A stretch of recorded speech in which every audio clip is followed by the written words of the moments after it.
Well, some of you may have just tried to watch my last video and realised there was no sound. I had that plugged in. That gives me sound to the stereo, but I didn't realise it actually stops people from hearing it. The only reason I know this is because when I try to do the voice command on this to ask it to do something, it's like, can't hear it. So, but I apologise. Right, so what we're talking about is there has been an operation in the UK to transfer a womb from one woman to another.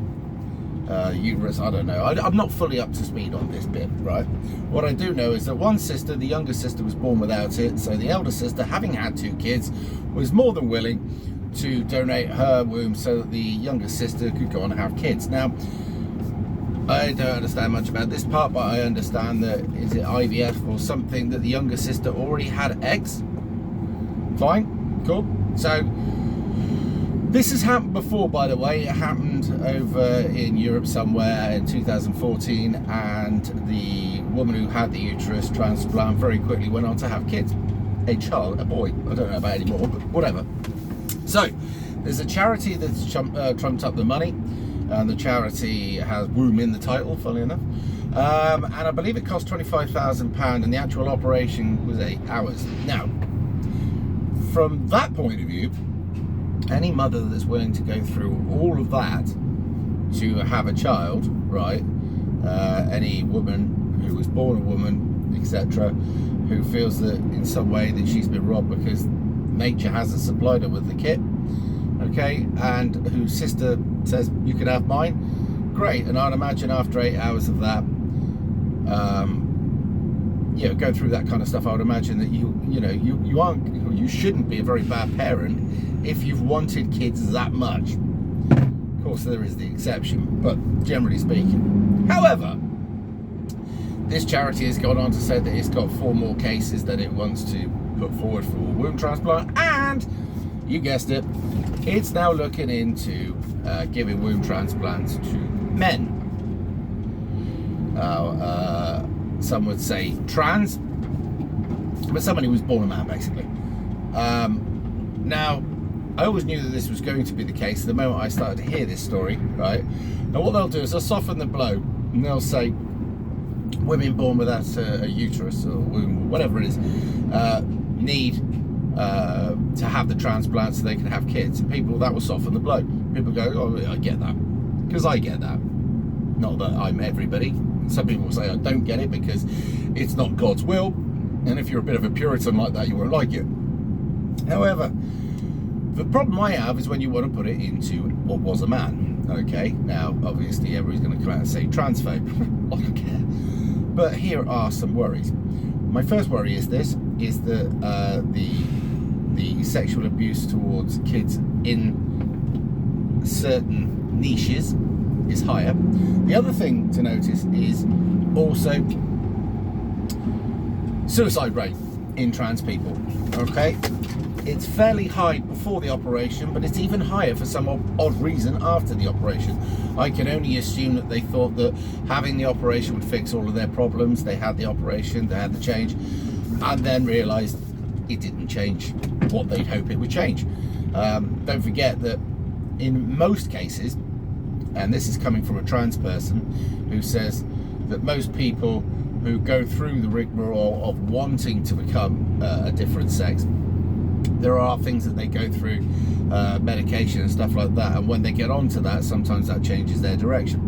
There are a lot of people that they go through certain psychoanalysis, and the doctors realise that the person's suffering with mental health problems and deal with that, which deals with the problem. However, in many cases, people make it all the way through, they have the operation, and it hasn't fixed the problem, and the suicide rate goes up. That being said, so they've convinced themselves that they want to be a woman. That hasn't fixed the problem. Next thing they convince themselves is that they want to have a child, and that'll make it all right. What happens when that doesn't fix the problem? What happens when the person then realises that nothing that they've done yet, which they pinned all their hopes on, has made any sort of a difference at all, and that they still feel incredibly depressed and or whatever it is that they go through? What's the worst case scenario? That they take their own lives and leave that child an orphan? Also, what if they decide that they don't want to go on their own, that they want to take their child with them? It's a possibility. I mean, to be honest, if you knew that somebody was mentally ill, would you suggest that they have children? Now, I'm not saying all trans people are mentally ill. I'm not. I'm saying that many are. Okay? But I'm saying that there is massive amounts of problems. And incidentally, when it comes to what I believe is my right and wrong, I do not believe that a man who was born a man should be having kids. That's the woman's job, right? But there it is. And obviously there's now a lot of women in the UK who decided to come out and say they will donate their womb.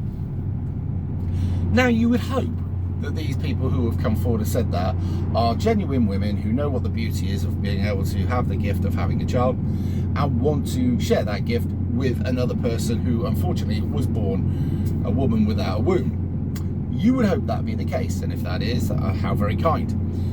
I have a sneaking suspicion that there will be a lot of woke women out there that want to see a man do it. They were part of this new woke. I gave my womb and now a bloke has had it and he's going to give birth. Well, they won't call her a bloke, but a trans woman has now got it and she's having the gift of whatever. You can see it, can't you? It's just wrong. It is wrong. That's my view on things. However, many of you might have a different opinion of this. I'd like to hear what your comments are. But yeah, it's just they're always pushing the envelope of how wrong they can get stuff. Obviously, if this goes well, it'll be on the NHS and the taxpayer will pick up the bill for that, because many of these operations to turn a man into a woman or a woman into a man are done on the NHS.